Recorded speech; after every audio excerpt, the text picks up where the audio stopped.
ये वाल्मीकि ऋषि ने इतना बड़ा कार्य भारत देश के लोगों के लिए किया, इसीलिए अयोध्या का एयरपोर्ट का नाम भी महर्षि वाल्मीकि इंटरनेशनल एयरपोर्ट रखा गया है।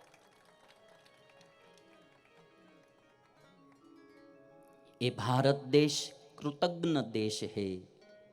जिन्होंने कुछ भी उपकार किया है उसको कभी भूलने वाला ये देश नहीं है। इसलिए बरसों पहले महर्षि वाल्मीकि जी ने एक भारत देश की जनता पर जो उपकार किया, भगवान श्री राम का जीवन चरित्र लिखा।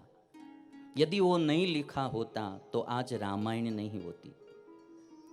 वाल्मीकि ऋषि ने इस देश की जनता पर अनेक जीवात्माओं के कल्याण के लिए एक भगवान श्री राम का चरित्र लिखा।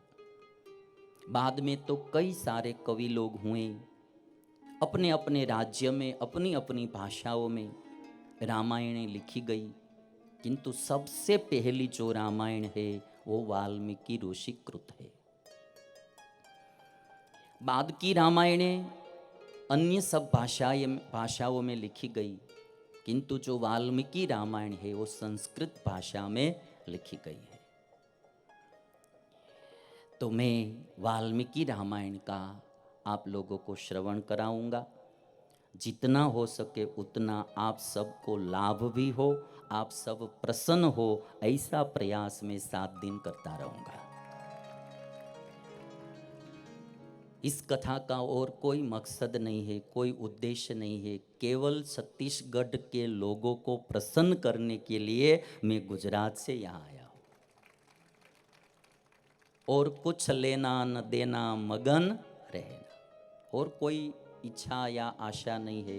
केवल आप लोग कथा में आए और वाल्मीकि रामायण की कथा सुने, जिस कथा से आपके जीवन में बहुत सुख शांति मिलेगी, बहुत लाभ होगा, और हमारा जीवन भगवान श्री राम को अच्छा लगे ऐसा बने, ऐसा प्रयास हम 7 दिन करेंगे। तो वाल्मीकि रामायण की जो शुरुआत है वो कैसे हुई वो मैं आपको बताता हूँ। एक दिन नारद जी वाल्मीकि ऋषि से मिले, और तब वाल्मीकि ऋषि ने प्रश्न पूछा कि इस दुनिया में गुणवान और वीर्यवान, धर्मज्ञ और कृतज्ञ पुरुष कौन है? सांप्रत समय में, आज के समय में गुणवान पुरुष कौन है? शक्तिमान वीर्यमान पुरुष कौन है? धर्मज्ञ पुरुष कौन है? और कृतज्ञ पुरुष कौन है? बहुत से सद्गुणों की बात करके वाल्मीकि ऋषि ने नारद जी से पूछा है। और जो श्लोक लिखा गया, संस्कृत श्लोक, कोन्वस्मिन् सांप्रतं लोके गुणवान् कश्च वीर्यवान् धर्मज्ञश्च कृतज्ञश्च सत्यवाक्यो दृढ़व्रतः। हे नारद जी, सत्य बोलने वाले, दृढ़ व्रतधारी, धर्मज्ञ, कृतज्ञ, गुणवान, वीर्यवान पुरुष इस दुनिया में कौन है?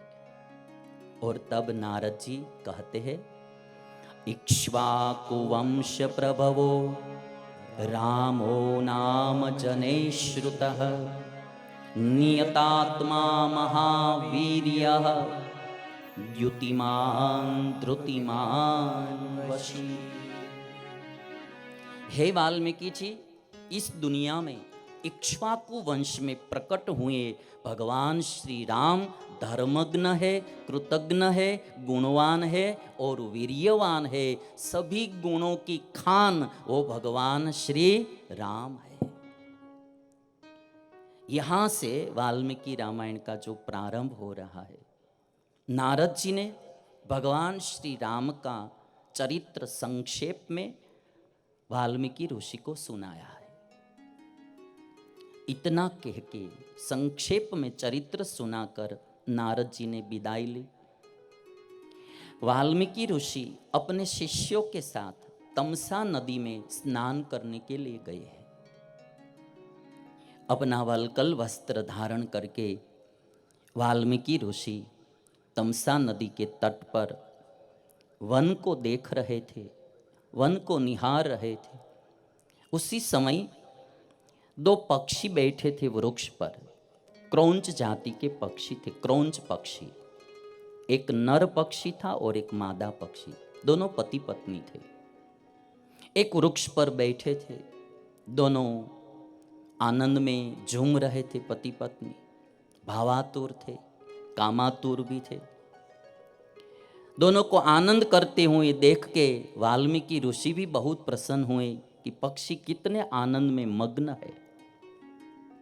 और एक बात तो साफ है कि जब हम कभी प्रसन्न होते हैं तो हमको देखकर दूसरे लोग भी प्रसन्न होते हैं। यदि हम शोक में डूबे हुए होते हैं तो हमको देखकर दूसरे भी शोकान्वित होते हैं। इसीलिए घर में भी प्रसन्न ही रहना, ताकि घर के सभी सभ्य भी प्रसन्न रहे। जीवन में कभी भी दुख भी हो तो भी वो जब तक हो सके तब तक दूसरों को भी दुख हो ऐसा मत करना, ऐसा बताना भी नहीं, सभी लोग प्रसन्न रहे। एक बड़े बुजुर्ग दादाजी हर दिन मंदिर जाते थे। मंदिर के सामने भगवान की मूर्ति के सामने खड़े रहकर बहुत हंसते थे दादा। रोज का क्रम था उसका। मंदिर जाते, मंदिर की मूर्ति के सामने खड़े रहकर हंसते थे। एक दिन किसी जवान ने पूछ लिया कि दादा आप हर दिन मंदिर आते हैं और भगवान के सामने हंसते हैं, तो इसका राज क्या है? दादा ने कहा कि देख बेटा, प्रायः 99% लोग मंदिर में भगवान के पास कुछ न कुछ मांगने के लिए आते हैं।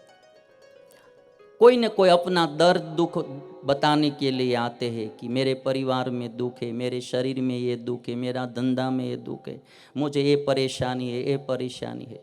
और जब कोई भी आदमी परेशानी व्यक्त करता है तो गमगीन होता है, शोकान्वित होता है। तो जो सामने कोई खड़ा है तो उनको भी स्वाभाविक, वो हंस तो नहीं पाते, उनको भी शोकान्वित होना पड़ता है, मुंह थोड़ा ढीला करना पड़ता है। तो दादा ने कहा कि मैं देखता हूँ कि हर दिन लोग अपना दुख व्यक्त करने के लिए भगवान के पास आते हैं, तो भगवान को भी गमगीन होना पड़ता है। तो मैं अकेला इसलिए यहाँ हंसता हूँ कि मुझे देखकर भगवान भी कभी कभी तो हंसे। तो जीवन में ये बात बहुत सीखने जैसी है कि छोटी छोटी बात में बहुत दुखान्वित नहीं होना, बहुत शोक में नहीं डूबे रहना। किसी के पास दुख व्यक्त भी मत किया करो कि ऐसा हो गया, वैसा हो गया, वैसा हो गया। थोड़ा प्रसन्न रहने का भी हमें सीखना चाहिए। इस दुनिया में आए हैं तो सुख दुख तो आएंगे ही आएंगे। वर्षा ऋतु होती है तो बारिश आएगी ही आएगी, सर्दी के दिनों में ठंड होगी ही होगी, गर्मी के दिनों में गर्मी पड़ेगी ही पड़ेगी। वैसे इस दुनिया में हम आए हैं तो बस सुख दुख तो आते ही रहेंगे। दुख में भी सुखी रहने की कला रामायण सिखाती है। जिस दिन भगवान श्री राम को राज्यासन मिलने वाला था, सिंहासन मिलने वाला था, उसी दिन भगवान श्री राम को वन में जाना पड़ा, तो भी दुखी नहीं हुए, तो भी हंसते मुख वो वन में चले गए। यही बात रामायण सिखाती है।